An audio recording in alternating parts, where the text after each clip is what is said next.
Lembra daquele caso muito famoso de perseguição do chamado serial killer brasileiro? Então tem muito direito penal que a gente pode aprender com o caso do Lázaro. O Lázaro praticou seus primeiros crimes com o seu irmão. Sendo menor de idade, ele cometia pequenos furtos, pequenos roubos.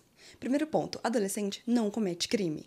O menor de 18 anos comete ato infracional análogo a crime. É só um nome diferente para dizer que ele não vai receber uma pena e ele não vai ser preso. Por exemplo, ele vai cometer o ato infracional análogo ao crime de roubo. O que é ato infracional? É basicamente o crime quando ele é cometido por um adolescente.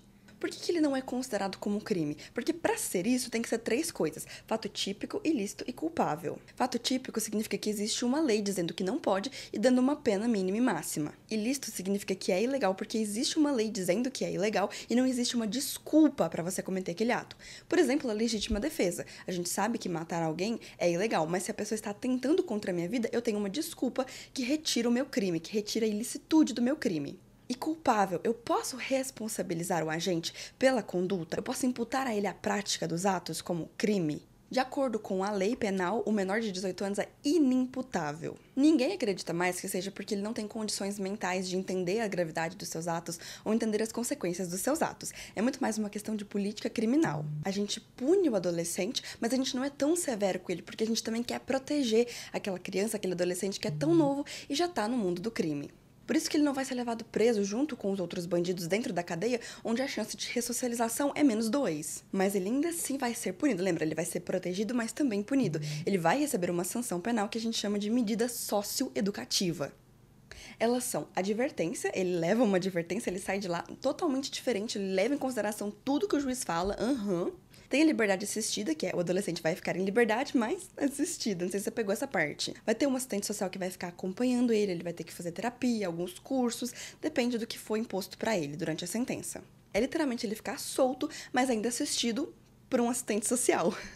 A internação também, que seria o equivalente à pena de prisão para os adultos. O adolescente ele é internado dentro de um centro de socioeducação, como o CESEU, o CESEUB, aqui na minha cidade, a Fundação Casa, a FEBEM. Não tem prazo definido para estar lá, não tem prazo mínimo, só tem o prazo máximo de 3 anos. Mas a cada 6 meses o adolescente vai passar ali por avaliações para ver se ele já se arrependeu, para ver se ele já entendeu a gravidade dos seus atos e pode ser posto em liberdade. Tem também a medida de semi-liberdade, que seria equivalente ao regime semiaberto, né? Você dorme dentro do centro socioeducativo, mas você faz atividades fora. Tem também a reparação do dano, tem a prestação de serviço comunitário, tem várias medidas para fazer ele ser punido, mas também protegido, educado novamente. Isso tudo é para o adolescente, ou seja, dos 12 aos 18 anos. Quando ele é menor de 12 anos, o ECA chama ele de criança, e criança não é punida, é somente protegida. Não falo de dar uma medida socioeducativa, falo de dar uma medida protetiva, porque é uma criança que realmente, nesse caso, a gente vai falar que ela não tem condições de entender o que ela tá fazendo. Talvez aquele garotinho de 6 anos que tá fazendo a entrega das drogas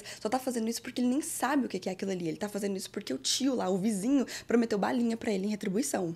As medidas protetivas podem variar de palestras, cursos, conversas com psicólogos, tudo para que ele seja ensinado de que o que ele fez é errado, que tem consequências, entender mesmo as ações deles. Só que os pais podem tomar na tarraqueta. Eles não vão ser responsabilizados como se eles mesmos tivessem cometido o crime, porque isso não pode sair da pessoa que cometeu o crime. Mas eles vão ser responsabilizados pela falta de vigiação. Vigiação não é uma palavra que existe. Eles não são responsabilizados como se eles tivessem cometido o crime, mas eles respondem por não terem cuidado da criança, por não terem vigiado a criança. Não estão cumprindo com o dever de pai deles. Então, ao longo do tempo, se essa situação persistir, a justiça pode retirar eles da guarda dos pais, retirar o nome dos pais da certidão e acolher a criança para que ela posteriormente seja adotada. Porque naquele ambiente a criança não está sendo protegida, então bora tirar ela de lá e colocar ela num ambiente onde ela vai ser protegida. Avançamos no caso do Lázaro para quando ele já é maior de idade. Diz o Lázaro que se apaixonou por uma moça. Alguns problemas. Ela já tinha um filho, ela era casada com um homem e ela não queria o Lázaro. O único sentimento que ela nutria por ele era medo mesmo. Uma madrugada, essa moça tá sozinha com o filho em casa quando o Lázaro decide arrombar a porta. Era uma porta de ferro, e aí todos os vizinhos escutaram por conta do barulhão. Ele tentou depois, quando ele não conseguiu pela porta, ele tentou entrar pelo banheiro dela. Só que os vizinhos já tinham vindo ver que barulho que era aquele, e um deles, que era melhor amigo do Lázaro, puxou ele de canto e falou: "Olha, irmão, para." Esse amigo era o Carlito. Ele era basicamente o melhor, se não o único amigo do Lázaro. O Carlito puxa ele de canto, tentando, convencer ele a parar e tentando também tirar ele de perto dos outros vizinhos que estavam querendo ali fazer uma justiça com as próprias mãos. Enfim, o Carlito puxa ele de lado e tenta colocar noção na cabeça dele. Só que o Lázaro estava armado e nesse momento ele atira no Carlito, que perde a vida. Depois ele vai atrás também do pai do Carlito, que ele também atira e também morre. Por esses 2 homicídios, ele vai receber uma pena e ele vai pra cadeia. Agora ele já é maior de idade, ele já vai ser punido com cadeia, ele vai ser punido por crime mesmo. Por esses 2 assassinatos, ele é preso por 15 dias, porque daí ele foge. Fugir da cadeia não é crime. Se você usar de violência contra a pessoa, aí sim. Ou se você ajuda o preso a fugir, aí sim. Mas você fugir sozinho da cadeia sem usar violência não é crime, mas é falta grave. Ou seja, você vai perder alguns benefícios, tipo a saidinha, a visita. Todo o cálculo de progressão de regime que você já fez também pode ser perdido. Ele recomeça do início para você poder progredir de novo. Você volta para o regime fechado e ele começa novamente aquele cálculo de progressão de regime para que você possa ir para o semiaberto. Outro benefício que ele perde pela fuga é o tempo remido. Se você trabalha, se você estuda, você tem direito a uma remissão de pena. Se você foge, você pode perder até 1/3 dessa pena que foi remida. Por exemplo, eu tinha diminuído 6 meses de pena com o meu trabalho. Eu fugi, eu fui pego de volta. Eu vou perder uma parte desse tempo que eu tinha perdido. Também é crime ajudar um preso a fugir, que se chama arrebatamento de preso, ou motim dentro da cadeia, também é crime. Então ele foge, né? Ele foge pra mata depois desses 15 dias que ele ficou preso. Diz que ele tinha muito conhecimento da mata, porque quando ele era criança, ele e a mãe sofriam muita agressão do pai, então eles meio que fugiam pra mata, eles já eram bem conhecedores. Ele foge e ele não é recapturado, ele se entrega. Por quê? Porque a sobrevivência ficou muito difícil, a situação ficou muito precária, então ele se entrega. Ele vai ficar preso ali por 15 anos, até que num belo dia de Páscoa, ele é liberado pela saidinha, e aí ele não volta mais. A saidinha é um benefício do preso que se comporta bem, já cumpriu uma parte da sua pena e está em regime semiaberto. Regime semiaberto significa que você dorme na prisão e você sai durante o dia para trabalhar. A saidinha ela existia antes dessa lei nova de 2024, que praticamente extinguiu esse benefício. A saidinha era uma maneira do preso, durante datas comemorativas, feriados, poder sair até 5 vezes por ano, poder sair da prisão e se reencontrar com seus familiares. A lei da saidinha mudou em 2024. Antes dessa nova lei, quem não tinha direito nenhum de sair era quem era condenado por crime hediondo, que tinha o resultado morte.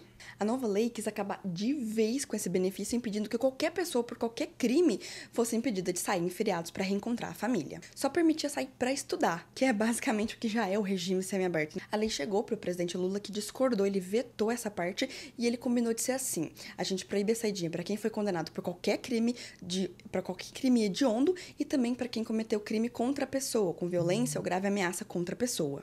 Só que o projeto com esse veto voltou para o Congresso Nacional, que vetou o veto. Então ficou mesmo a legislação original como eles queriam. Tá proibida a saidinha para reencontrar parentes em qualquer caso. Pronto, acabou.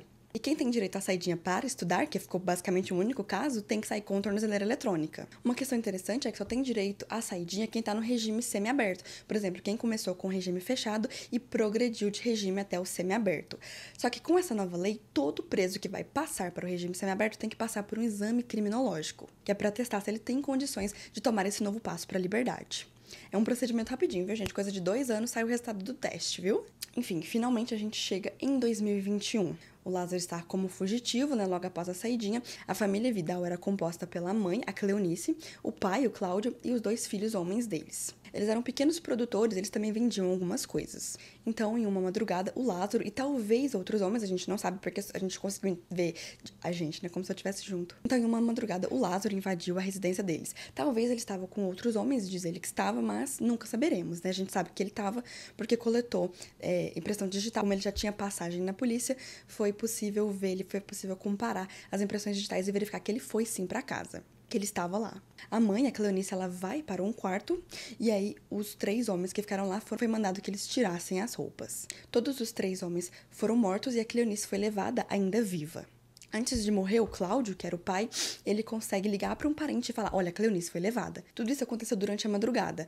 Aí já começam, assim, as buscas da polícia pelas pessoas da região ali para procurar pelo Lázaro e pela Cleonice. Ele cometeu seus crimes no dia 9 de junho de 2021 e logo após ele já começou a fugir da polícia.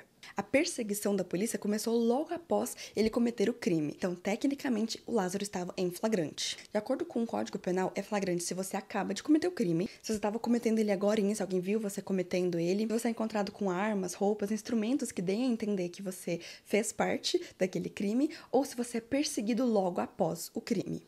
É aí que se encaixa no logo após. O Lázaro cometeu seus crimes no dia 9 e ele ficou 20 dias fugindo da polícia.